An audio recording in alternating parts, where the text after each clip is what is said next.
Assalamualaikum viewers, I am Akilur Rahman. Today we are going to discuss the new chapter number 16, Man and his environment. तो बेटा जैसा कि आप लोग जानते हैं कि इस साल हमारा जो सिलेबस है वो स्मार्ट हो चुका है, रिड्यूस्ड है ड्यू टू कोविड-19 क्योंकि बड़ा यानी कि लॉस हुआ है टाइम का। तो इस वजह से क्या है कि सिलेबस को स्मार्ट कर दिया गया है ताकि बच्चों पर बर्डन ना हो और सिलेबस कंप्लीशन को यकीनी बनाया जा सके। तो इस वजह से हमारे जो टॉपिक्स हैं वो सिलेक्टिव चल रहे हैं। तो वो चैप्टर हमने अभी क्लोज़ किया, इनहेरिटेंस। तो अब हमने न्यू चैप्टर स्टार्ट करना है, न्यू सेक्शन है मैन एंड हिज एनवायरनमेंट। तो बेटा जैसा कि आप जानते हैं कि हर जानदार का कोई ना कोई क्या होता है, सराउंडिंग होती है, उसका इन्वायरमेंट होता है। ज़ाहिर है किसी भी जानदार ने रहना होता है तो उसका वो इर्द गिर्द जो है, जो उसकी सराउंडिंग होती है वो लाजमी स्टडी की जाती है। जब हम जानदार को स्टडी करते हैं तो ज़ाहिर है उसके इर्द गिर्द मौजूद हर चीज़ को स्टडी करते हैं। तो आइए आज हम इस लेक्चर में डिस्कस करेंगे कि किस तरह यानी कि कोई एक जानदार जो है वो अपना सराउंडिंग यानी अपना इन्वायरमेंट बनाता है और फिर किस तरह वो अपने इन्वायरमेंट के साथ इंटरेक्ट करता है। ज़ाहिर है हर जानदार अपने सराउंडिंग के साथ इंटरेक्ट करता है और उसके साथ साथ अडाप्टेशंस करता है। मैं आपको एक बड़ी मज़े की एग्जांपल देता हूँ। जैसा कि इस टाइम सर्दियाँ चल रही हैं और सर्दियों में हमारा जो इन्वायरमेंट है वो काफ़ी ज़्यादा ठंडा हो गया है। तो इस वजह से हमने अडाप्टेशंस की हैं कि हम गरम कपड़े, ठीक है, और बड़े डार्क कलर के कपड़े पहनते हैं। और किस लिए पहनते हैं, क्यों पहनते हैं? क्योंकि ताकि हम अपनी जो ठंड से अपने आप को बचाएं। अपनी जो अडाप्टेशंस ऐसी हमने कर ली हैं। तो क्या मतलब ऐसा हमने क्यों किया है? क्योंकि हमने अपने इन्वायरमेंट के साथ क्या किया है, अडाप्टेशंस की हैं। गर्मियाँ आएंगी, हम बारीक कपड़े और लाइट कलर के कपड़े पहनना शुरू कर देंगे ताकि ज़्यादा से ज़्यादा हीट जो है वो अब्जॉर्ब ना हो। और इस टाइम हम डार्क कलर के पहनते हैं ताकि हीट ज़्यादा अब्जॉर्ब और हम गर्म रहें। तो कितनी इंटरेस्टिंग बात है ये कि हर जानदार अपना सराउंडिंग जो है वो अपने सराउंडिंग के साथ इंटरेक्ट करता है। तो बड़ी मज़े की बात है। तो यहीं पे मैंने एक वर्ड यूज़ किया, सराउंडिंग का, एनवायरनमेंट का। तो एनवायरनमेंट होता क्या है, ये तो सवाल बनता है। तो आइए अब मैं आपको बताता हूँ कि एनवायरनमेंट क्या होता है। एक्चुअली एनवायरनमेंट जो है वो फिज़िकल और जो बायोलॉजिकल कंडीशंस होती हैं ना, उनका सम होता है। फिज़िकल मतलब जो एबायोटिक कंपोनेंट्स हैं और बायोलॉजिकल मतलब बायोटिक कंडीशंस हो गई, तो इनका सम है। और ये दोनों यानी कि बायोटिक जो एबायोटिक, ये दोनों ही उस जानदार पर इन्फ्लुएंस करते हैं, असर डालते हैं। यानी अब ऑर्गेनिजम्स कैसे बना हुआ है, वो इन्वायरमेंट में कैसे बना हुआ है। इन्वायरमेंट में वो जानदार है और उसके इर्द गिर्द मौजूद दूसरे जानदार हैं और फिर वहाँ पे एबायोटिक कंपोनेंट यानी नॉन लिविंग जैसे कि हवा है, पानी है, मिट्टी है, ये भी मौजूद है। अब उस जानदार पर वो हवा, पानी, मिट्टी वो भी असरअंदाज हो रहे हैं, साथ साथ दूसरे जानदार भी उस पर असरअंदाज हो रहे हैं। इसी तरह वो खुद हवा, पानी, मिट्टी पर असरअंदाज हो रहा है और दूसरे जानदारों पर भी असरअंदाज हो रहा है। तो दोनों में क्या है, इंटरेक्शन है। चाहे वो बायोटिक यानी बेजान हिस्से जानदार हैं, कंपोनेंट्स हैं इन्वायरमेंट के, चाहे वो जानदार हैं। तो जानदार और बेजान दोनों तरह के कंपोनेंट्स मिलके एनवायरनमेंट के वो उसका क्या बनाते हैं, पूरा एक मुकम्मल एनवायरनमेंट बनाते हैं। तो अब मैं आपके एनवायरनमेंट की डेफिनेशन आपको बताता हूँ। एनवायरनमेंट की डेफिनेशन क्या है कि an organism's environment and an organism's environment, एक जानदार का जो इन्वायरमेंट है, ठीक है, इज वो है the sum of physical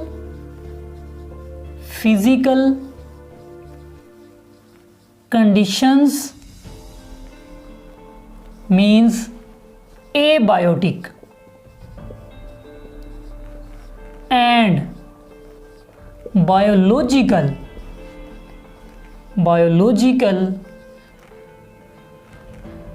conditions, biological means जैसा कि biotic conditions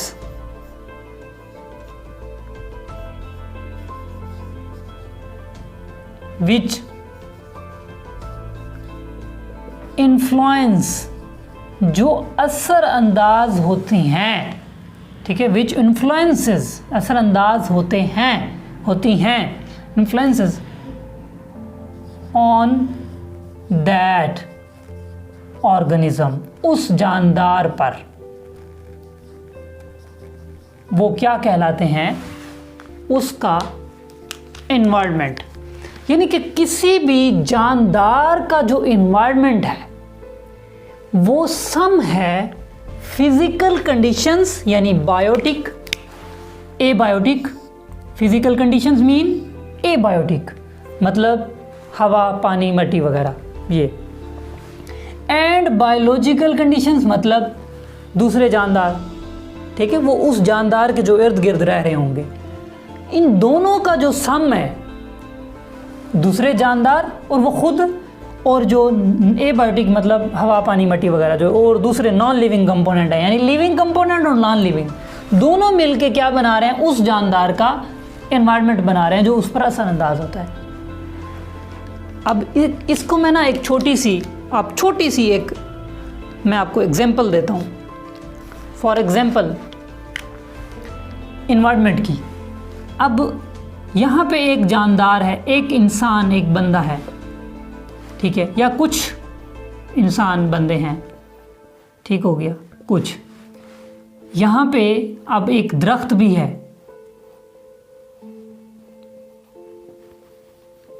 ठीक हो गया। अब इसके साथ साथ यहाँ पे जो है ना वो एक नदी भी है पानी की, ठीक है, और इसके साथ साथ यहाँ पे बहुत सारे और यानी कि काफ़ी सारे जो है ना घास वगैरह भी है, फसलें भी हैं। अब ये सारी चीज़ें मिलकर अब इसमें बायोटिक भी हैं, ठीक है। अब ये देखें, ये H2O मीन्स वाटर है, ठीक है।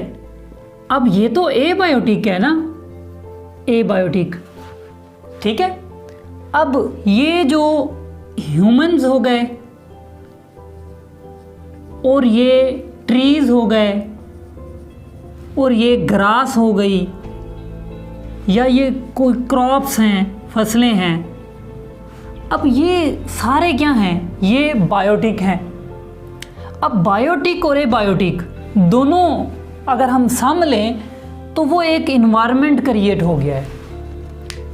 अब यानी यहाँ पे अगर कोई एक, हम इंसानों की बात करते हैं तो इन इंसानों का जो माहौल है वो यही कुछ है, यानी ये जो इर्द गिर्द में पाई जाने वाली जो चीज़ें हैं वो उसका माहौल है।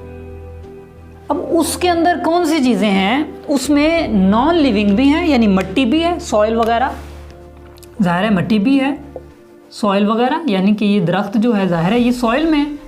तो अब ये सॉइल भी है। अब सॉइल, वाटर और एयर, हवा, ज़ाहिर है हवा भी है, एयर, ये एयर। अब सॉइल, वाटर, एयर, ये non living component, physical conditions हैं, नॉन लिविंग है, और क्रॉप्स, ग्रास, ह्यूमन, ट्रीज, ये लिविंग है। अब ये सारी चीज़ें मिलके क्या बना रही है, माहौल। अब इंसानों का माहौल मैं कहूँ वो कैसे बन रहा है, पानी से, मिट्टी से, दरख्तों से, घास से और फसलों से और दूसरे इंसानों से। अब एक इंसान का अगर मैं नाम देता हूँ, इस ए का, मैं कहता हूँ जी इस ए का जो है वो माहौल क्या है, वो यही माहौल है। अब बी और सी उसका माहौल बना रहे हैं, दरख्त उसका माहौल बना रहे हैं, ग्रास उसका माहौल बना रहे हैं, क्रॉप्स उसके माहौल में हैं, पानी उसके माहौल में है, सॉइल उसके माहौल में है, हवा उसके माहौल में है, ये सारी चीज़ें उसका माहौल है, एनवायरनमेंट है। एनवायरनमेंट समझ में आया? तो एनवायरनमेंट क्या है? एनवायरनमेंट बायोटिक और एबायोटिक जो कंडीशंस हैं, जो कंपोनेंट्स हैं, वो सारे मिल के ना वो किसी भी जानदार का माहौल बनाती हैं जो उसके इर्द गिर्द मौजूद है। मेरा इस टाइम माहौल क्या है? इस कमरे में मौजूद हवा, इस कमरे में मौजूद ये पंखा, ये बोर्ड मार्कर, ये सोफे, ये कुर्सियाँ, ये सब एबायोटिक। हवा एबायोटिक, मैं खुद बायोटिक। अब biotic and abiotic, each and everything मिलके ये मैंने एक क्या बना दिया, माहौल। तो वही चीज़ यहाँ पे डेफिनेशन में है कि एक जानदार का जो माहौल है वो उसके बायोटिक और एबायोटिक कंपोनेंट्स जो उसके इर्द गिर्द मौजूद हैं उससे बनता है। ओके, ये मैंने आपको वजाहत भी कर दी है कि इसका माहौल इसके गिर्द मौजूद चीज़ों से बना है जिसमें बायोटिक भी हैं और एबायोटिक भी हैं। अच्छा जी, अब हमने देखना है कि इकोलॉजी क्या है। इकोलॉजी, अब हमें एनवायरनमेंट तो समझ में आ गया, अब इकोलॉजी क्या है? इकोलॉजी असल में ब्रांच ऑफ बायोलॉजी है जिसमें स्टडी किया जाता है inter relationship between organism and it's environment and his environment. अभी हमने माहौल पढ़ा, एनवायरनमेंट पढ़ा। अब उस एनवायरनमेंट और उस जानदार का आप जो उस माहौल में रहता है उसका आपस में इंटरेक्शन, उसको इकोलॉजी कहते हैं। Ecology is the inter relationship between the organisms and their environment. तो यहाँ पे मैं लिख देता हूँ definition. Ecology actually is the study of interrelationship। अब ये तो बात समझ में आ गई। इंटर रिलेशनशिप मतलब कहीं ना कहीं किसी न, इंटर का मतलब होता है दरमियान, मतलब इंटर रिलेशनशिप आपको पता है ताल्लुक कायम करना, रिलेशनशिप कायम करना। इंटर का मतलब क्या हो गया? दरमियान। अब किसके दरमियान रिलेशनशिप कायम हो रहा है? ऑर्गेनिज्म और उसके एनवायरनमेंट के दरमियान। तो यही देखते हैं, इंटर रिलेशनशिप बिटवीन ऑर्गेनिज्म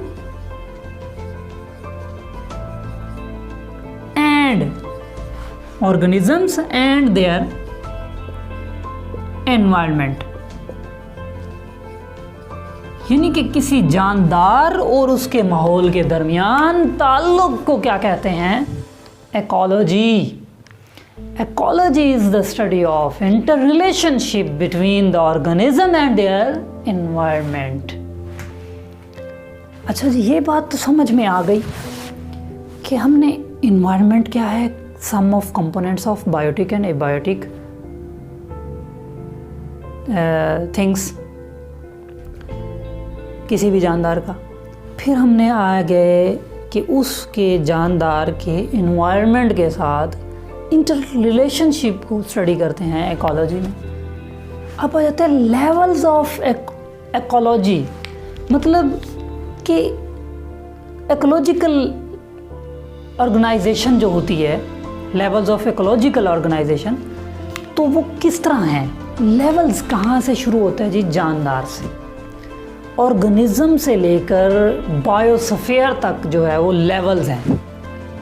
तो पहला लेवल यानी जो लेवल फर्स्ट लेवल है जहाँ से इकोलॉजिकल रिलेशनशिप स्टार्ट्स होते हैं वो हैं ऑर्गेनिज्म। तो ऑर्गेनिजम्स टू बायोस्फीयर जो है ना वो लेवल्स ऑफ ऑर्गेनाइजेशन है। तो ऑर्गेनिजम्स जो है क्या करते हैं? पॉपुलेशंस बनाते हैं। तो पॉपुलेशन से पहले ना मैं आपको यहाँ पे स्पीशीज़ की डेफिनेशन बताना ज़रूरी है। तो स्पीशीज़ क्या है? स्पीशीज़ जो है group of living organisms, similar organisms, group of similar organisms which can interbreed freely and produce fertile offspring। यानी एक जैसे जानदारों का ग्रुप जो आज़ादाना इंटरब्रीड करें, क्रॉस करें, रिप्रोड्यूस करें और अपने जैसे ही आगे बच्चे पैदा करने वाले जनरेशन को प्रोड्यूस करें। जैसे बिल्लियाँ, सारी बिल्लियाँ, अब बिल्लियाँ जस्ट जो उनमें क्रॉस होता है वो उसी स्पीशीज़ के दरमियान होता है, और जो नई जनरेशन आती है वो फर्दर जनरेशन प्रोड्यूस करती है। नहीं, यानी कि ये एक बिल्लियों की एक स्पीशीज़ हो गई, यानी ग्रुप ऑफ सिमिलर ऑर्गेनिजम्स। जैसे गुलाब, अब गुलाब का बच्चा यानी जो होगा, जो न्यू होगा वो गुलाब ही होगा, चंदेली नहीं होगा। इंसान बिल्ली का बच्चा बिल्ली, इंसान का बच्चा इंसान, और इंसान का बच्चा आगे इंसान प्रोड्यूस करता है, उससे आगे करता है, उससे आगे करता है, उससे आगे करता है। अब ये इंसानों का ग्रुप जो एक दूसरे के साथ इंटरब्रीड करते हैं और आगे नस्ल को बढ़ाने वाले बच्चे पैदा करते हैं। इस तरह बिल्लियों की स्पीशीज़ हैं, गायों की स्पीशीज़ हैं, इंसानों की स्पीशीज़ हैं, बहुत सारी डॉग स्पीशीज़ हैं। तो स्पीशीज़ आपको समझ आ गई होगी कि group of similar organisms which can interbreed freely and produce fertile offspring. ये बेटा रिकॉल किया क्योंकि ऑलरेडी आप जानते हैं। अच्छा, जब बहुत सारे ऑर्गेनिजम्स यानी स्पीशीज़, एक ही बहुत सारे उसके जो मेंबर्स हैं lived together at the same time in the same place. मैं आपको बताता हूँ लेवल्स में। अब ये देखें, यहाँ पे एक इंसान है, यानी कहाँ से लेवल्स स्टार्ट हो रहे हैं? एक ऑर्गेनिज्म से। ये एक ऑर्गेनिज्म हो गया, ऑर्गेनिज्म, ठीक है, ये एक ऑर्गेनिज्म है। अब इस एक ऑर्गेनिज्म यानी कि ज़ाहिर है एक स्पीशीज़ है। अब इसी स्पीशीज़ के बहुत सारे ऑर्गेनिजम्स हो गए,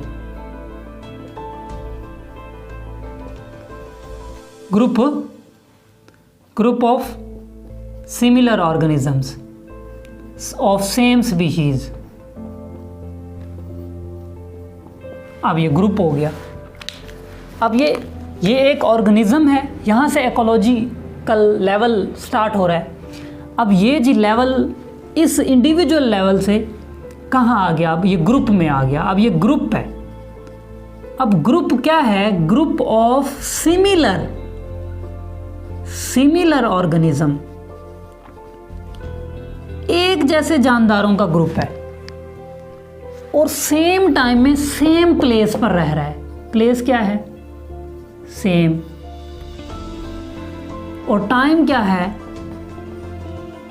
सेम। अब बात को आप समझ रहे होंगे। Similar organisms, same time, same place. तो अब क्या हुआ? अब जब ये चीज़ यूं होती है कि एक ऑर्गेनिज्म से ग्रुप बन जाता है, सिमिलर ऑर्गेनिज्म का ग्रुप सेम टाइम में सेम प्लेस पे इकट्ठा रह रहा होता है, तो वो पॉपुलेशन बनाता है। अब स्पीशीज़ तो एक ही है ना, अलग अलग स्पीशीज़ के तो नहीं है ना।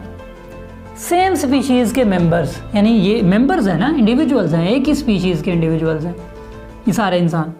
तो एक ही स्पीशीज़ के इंडिविजुअल्स जब इकट्ठे रह रहे हैं तो वो क्या बना रहे हैं? पॉपुलेशन।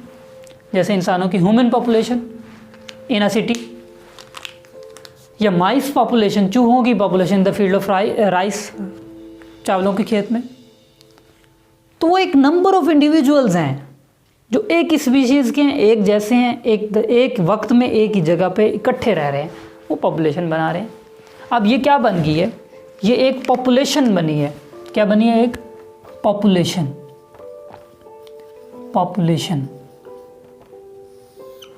अब इस पॉपुलेशन को डिफाइन भी किया जा सकता है, ठीक है। अगर आप कहते हैं तो मैं इसको डिफाइन कर देता हूँ। अब इसकी डेफिनेशन क्या बनेगी? इसकी डेफिनेशन बनेगी पॉपुलेशन की,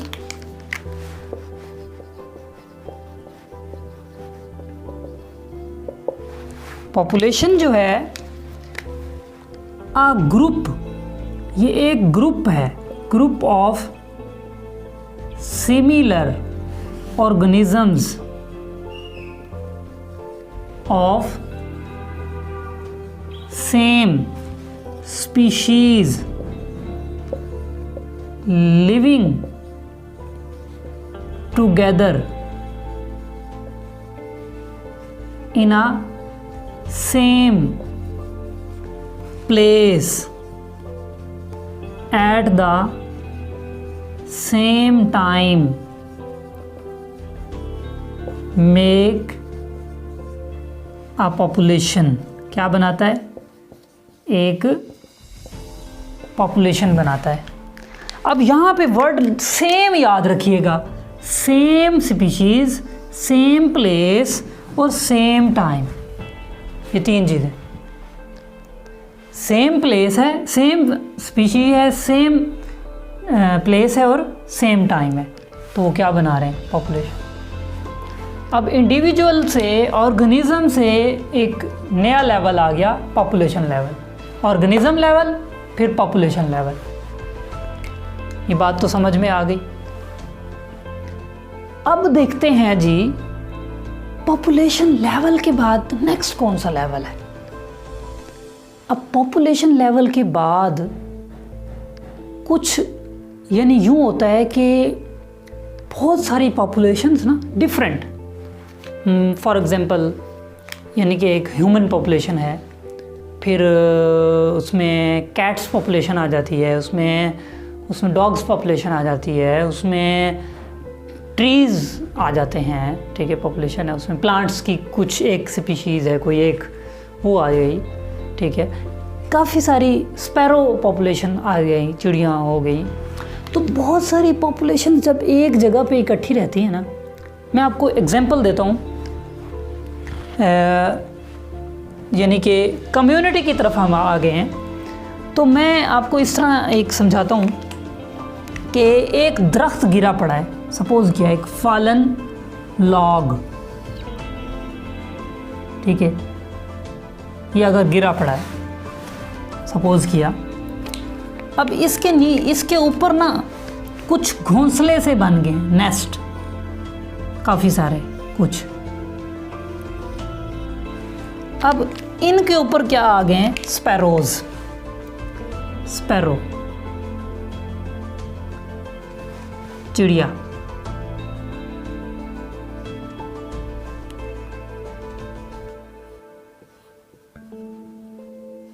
ठीक है, अच्छा, अब पॉपुलेशन है स्पैरो। अब स्पैरो की एक पॉपुलेशन हो गई।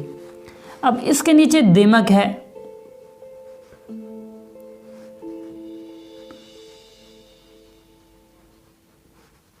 दीमक है, ठीक है। अच्छा जी, टर्माइट्स। अब दीमक है, स्पैरो है, नीचे अब कुछ बिल्स बना दिए हैं स्नेक ने, 2-3 बिल्स स्नेक ने। अब स्नेक की एक पॉपुलेशन हो गई, ठीक है, स्पैरो की एक पॉपुलेशन हो गई, ठीक है। अब ये 2 पॉपुलेशंस हो गई। अच्छा जी, और ये टर्माइट्स पॉपुलेशन हो गई, पॉपुलेशन। अब क्या हो रहा है कि यहाँ पे ना 2-3 पॉपुलेशंस आ गई हैं। अब ये इकट्ठी रह रही हैं। अब डिफरेंट पॉपुलेशन है, सेम नहीं है, यहाँ डिफरेंट है। स्पैरो की एक तरह की पॉपुलेशन है, ये स्नेक पॉपुलेशन दूसरी तरह की है और ये तीसरी तरह की है।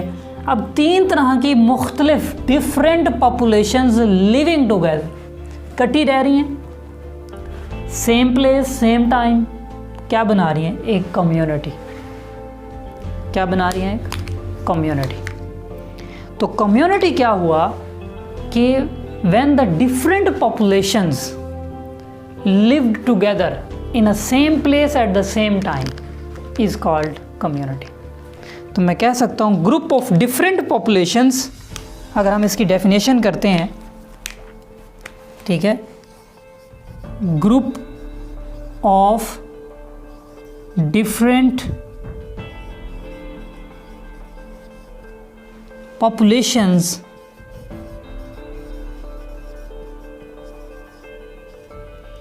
लिविंग टुगेदर,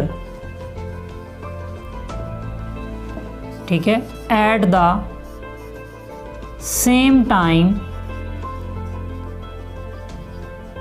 इन अ सेम प्लेस, ठीक है, एक ही जगह पर, मेक अ कम्युनिटी। क्या बनाएंगे? एक कम्युनिटी बनाएंगे। ठीक हो गया? क्या बनाएंगे? एक कम्युनिटी बनाएंगे।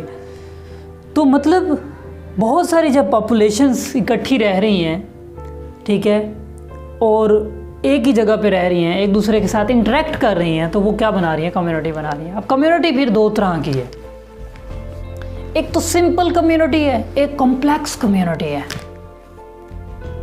ठीक है, कम्युनिटी के अंदर मैंने एग्जांपल्स यहाँ पे दे देता हूँ, फॉरेस्ट है, पॉन्ड है, फॉलन लॉग है, ये कम्युनिटीज़ हैं। अब फिर सिंपल और कॉम्प्लेक्स का क्या फ़र्क है?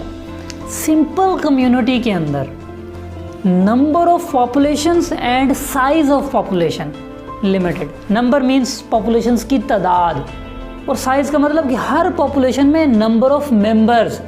अब इसमें देख लें, दोनों ही चीज़ें लिमिटेड हैं। अब एक पॉपुलेशन स्पैरो है, उसके अंदर जो जानदारों की तादाद है वो थोड़ी सी है, फिर दूसरी पॉपुलेशन वो भी थोड़े से हैं, तीसरी भी थोड़े से हैं, यानी थोड़े थोड़े, यानी साइज़ भी हर पॉपुलेशन का थोड़ा है, हर पॉपुलेशन का छोटा साइज़ है, यानी number of members her population में कम है, और टोटल पॉपुलेशंस भी कम है। तो नंबर ऑफ पॉपुलेशन और साइज ऑफ पॉपुलेशन अगर लिमिटेड है तो वो सिंपल कम्युनिटी है। तो ये फॉलन लॉग क्या है? अब सिंपल कम्युनिटी है। पॉन्ड सिंपल कम्युनिटी है, और कॉम्प्लेक्स कम्युनिटी फॉरेस्ट है, जंगल। ठीक है, तो ये कम्युनिटी हो गई। अब नेक्स्ट हम बात करते हैं इकोसिस्टम की। तो इकोसिस्टम क्या होता है? अब जी इकोसिस्टम जो है एक्चुअली क्या है कि जब इन्वायरमेंट का एक पार्ट, यानी कि पूरा इन्वायरमेंट है ना, अब उसका एक पार्ट जहाँ पे बायोटिक और एबायोटिक एक दूसरे के साथ इंटरेक्ट करते हैं, वो एक छोटा पीस जो है इन्वायरमेंट का, जहाँ पे जानदार और बेजान दोनों पाए जाते हैं और वो एक दूसरे के साथ इंटरेक्ट करते हैं, वो एक इकोसिस्टम बनाते हैं। यानी इकोसिस्टम क्या है? एक सफिशिएंट, सेल्फ सफिशिएंट एक यूनिट है, किसका? एनवायरनमेंट का, मतलब उसका पूरे बायोस्फीयर का। ठीक है, जिसमें biotic interact with abiotic components of the environment, तो वो उसको कहते हैं इकोसिस्टम। तो इसकी डेफिनेशन भी मैं यहाँ पे लिख देता हूँ।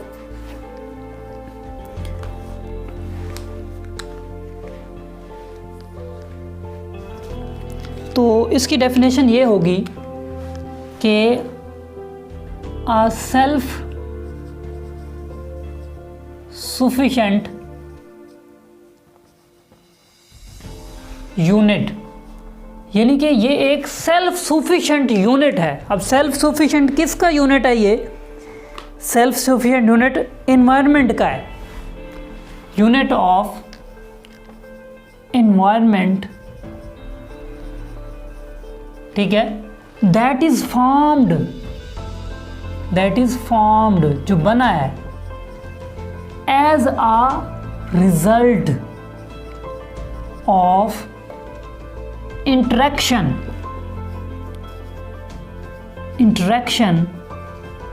Between biotic and abiotic components